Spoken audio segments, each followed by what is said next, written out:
All right, let's do some brakes on this bay window. Let's take a look here. You guys will remember this car. We're gonna put the brakes on, let you guys come along and check it out, maybe learn some stuff, and maybe it'll help you do the brakes on yours. So let's check this out. All right, so the first thing we got to do is put the races in. My friend here was using the socket, and what was happening is this socket was actually hitting this ridge here. Let's get you guys up really close.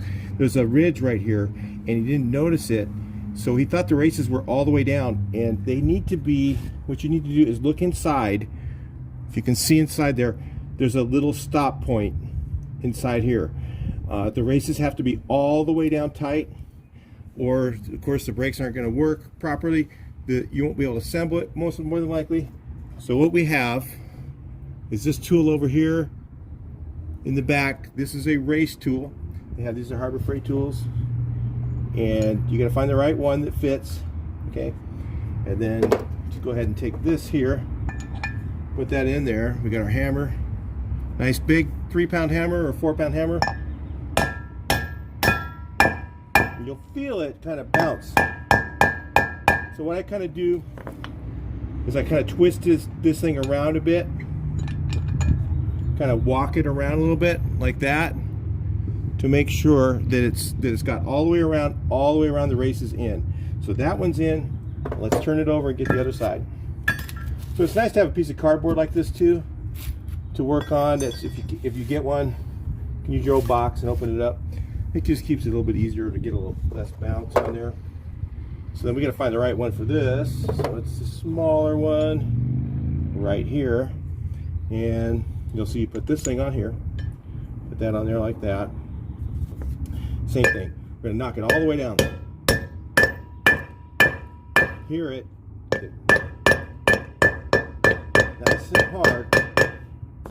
Especially on this one too, because when you go to tighten down your wheel bearings and you tighten them down this way, what'll happen is it'll start getting looser and looser and looser as you're driving, and that will be a problem for you. So you want to make sure those races are all the way in. That's the first thing. So of course this is already disassembled, and what we're going to do next is we're going to take this bracket here, we're going to go ahead and put this on here like this. These go on with they have a little lock washer on them, a star style lock washer. Go ahead and put these on. So all 4 of these bolts go on. We'll put them on and then we'll take a look at it.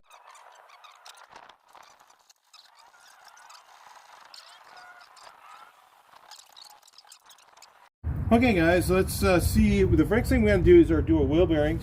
So we're going to take our wheel bearing like this here in your hand. You take your wheel bearing grease, put it on here like this, and then what I do is I put some on my palm, and I'll take my hand and see how it comes through the other side. So we want to see the bearing get packed inside the bearing. If you can kind of see, you just do that, you push it through, you can see it coming through the other side. So we want to make sure that that bearing is packed all the way through.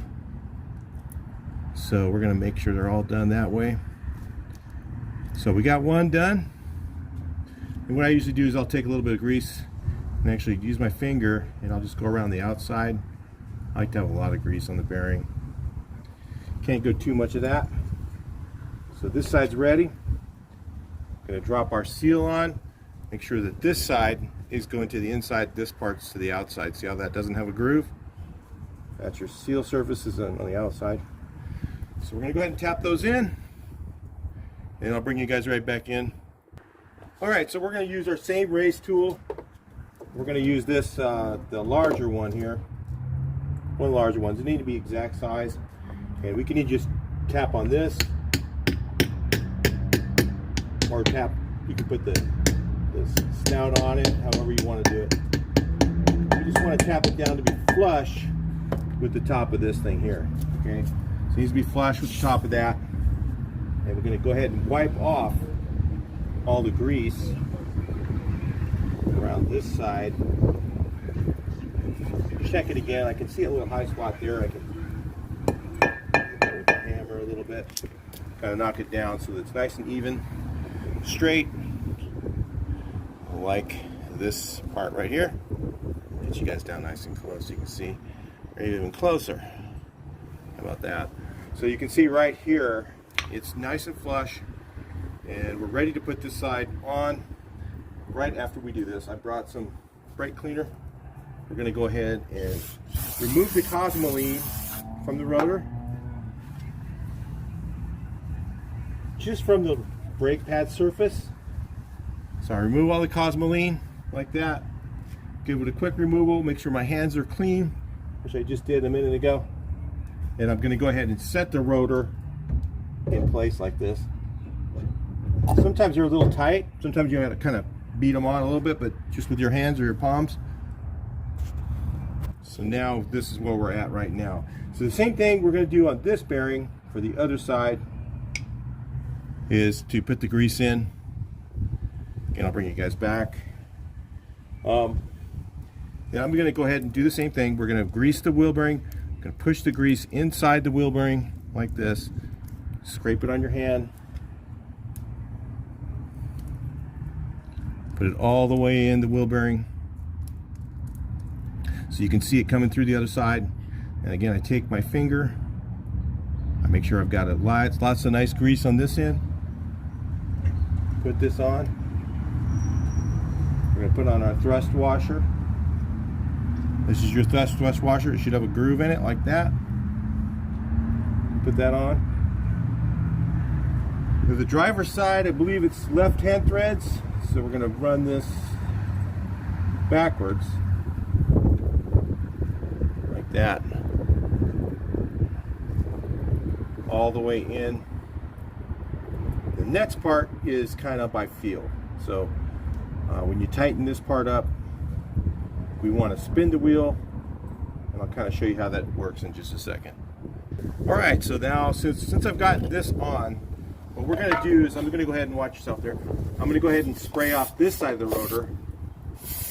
Remember, we only cleaned one side, and I'm going to wipe off all the Cosmoline. It's like a packing grease or something they put on it to keep it from rusting. That needs to be removed. On the other brake pad surface, I don't worry about taking it off of anything else, just off of those surfaces, because that's the part that will be affected. So then next, I'm going to go ahead and tighten up this.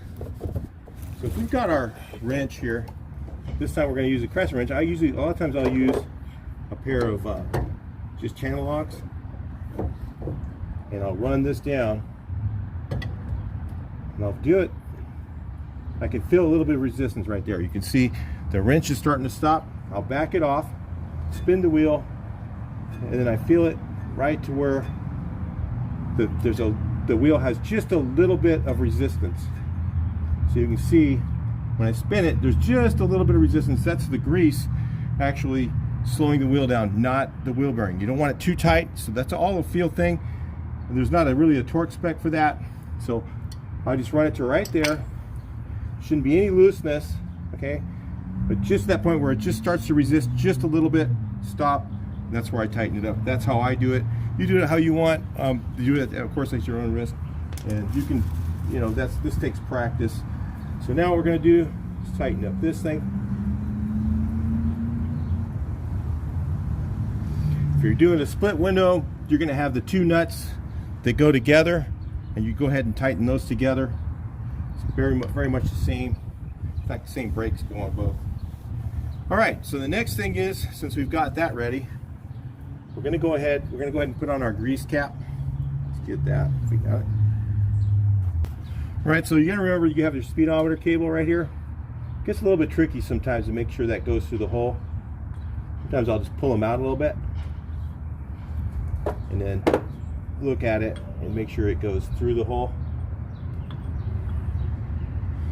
It takes a little bit of finessing, so I'm going to bring you guys back in. I'll go ahead and put that on, bring you back in. All right, so the next thing we're going to do is put on the caliper. You can disassemble this first if you want. It depends on, but the brake pads are already in it most of the time. You can just run it like that. It should fit. If you've got your races in right, they fit. And it comes, the kit comes with some longer bolts for this part. So the longer bolts are what you use in the inside. There's 2 of those, so put those in.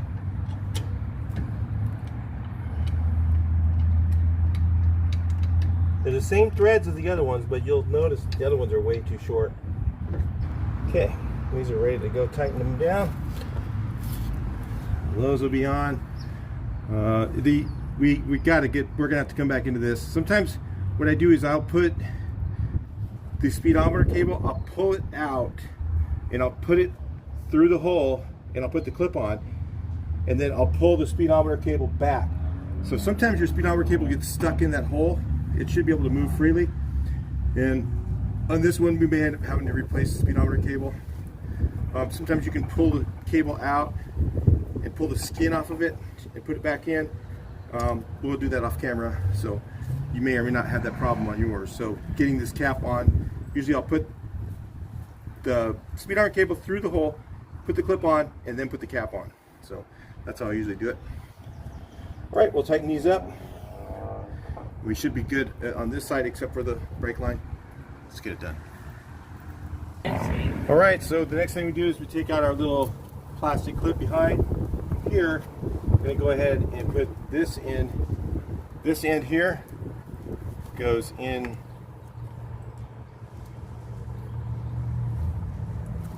See, the compression fitting like that goes into this line, okay? This end that looks like that goes into the caliper. Now, was there a washer on these, or are they just? No. Okay. I didn't think there was. I think it's actually a NTP, and I'm not sure. Yeah, it bottoms out. Okay, so it bottoms out in there, so we should be good. We can tighten this up. We've got a tool here. Now my normal place here, guys, so we're doing a little field work here.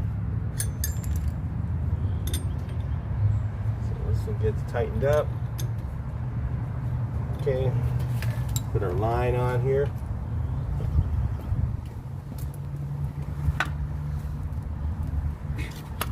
We'll put our line on. It should be, I think it's bigger than 10, but I'm not sure. Is it 10 or 11? 12. That's going to be, that's a 12, I'm thinking 11. 11 16ths or 11. There's an 11, I see it right over there. 11 millimeter there, tighten that up. The next thing we're going to do is hook up the line to the other one. All right, so the next thing we do is put this line in here, like this. Yeah, I don't know if we're going to replace the hard lines, but for now we're just going to hook it up like this. So a lot of times you should replace your hard line. So these are a little bit tight. I notice on mine they're kind of short feeling, but that's the way they are. A little bit hard to get this one connected. So I'm going to go ahead and play with it a little bit, and I'll get it connected up. This one here happens a receiver dryer. This car doesn't have air conditioning anymore, but it's kind of going to fight me a little bit trying to get that line in and get lined up. So I'll get that off camera. I'll bring you right back in. So it's not your normal Volkswagen size. We got an 18 on this side and a 7/16 or 11 millimeter on this end. Either one work. Tighten that up. Hold it with the other side to counter hold. We'll use that one. And then we got to put our clip on. But your toolkit doesn't speak Chinese. It's only German stuff. Yeah, so anyway, we're going to go ahead and just use our pliers and knock this in. I know it's not the nut right tool, but I've done it that way thousands of times. Done probably 1,000 brake jobs or more. Okay, so you want to recheck these nuts here. Let's check them. What are these things? Probably 13. I think I thought it was 13 over there. Maybe they're 14. Let's see. They're 14. So loosen these up. I want to make sure they're torqued correctly, so I'm going to go ahead and retighten them. Okay, loosen this one up. Even if you leave the thing on, there's actually a bolt here to counter hold. I know, you guys, they are Chinese brakes, but they do work pretty good. they work pretty good. Actually, they work really good. So you counter hold with one side, do that one, tighten it up. Hopefully that was in frame. It looks like you guys are out of frame. How about that? I was counter holding with this side and doing this here, tightening it up right here, like that. Okay. So this side's all ready to go. At this point, you're gonna have to bleed them. There's a lot of brake bleeding videos out there, so I'm sure you guys can do that. On these, I'm noticing that there's 2 bleeders. Let's see. You know, I'm not exactly sure which one you want to use, because I would bleed both of them, because if you bleed one of them and not the other, you can still have air inside here. I believe what you want to bleed is the top one, because the fluid will fill from the bottom and the air will go to the top. So I believe that on either side you will be using the top one to bleed. We're not going to be bleeding the brakes today. Right now I'm just doing this assembly, so I wouldn't be able to show you that in the video, but I'm pretty sure that the top one is going to be your bleeder and the bottom one isn't. If you put it all together and you happen to notice that your brake pedal has spongy, try bleeding the other side of it. But if you bleed one and not the other, you will possibly have air in here. So I would try the top one on either side, but they use the universal caliper. Some cars do that now to bleed the brakes. So make sure you bleed both of them or the top one. My guess is the top.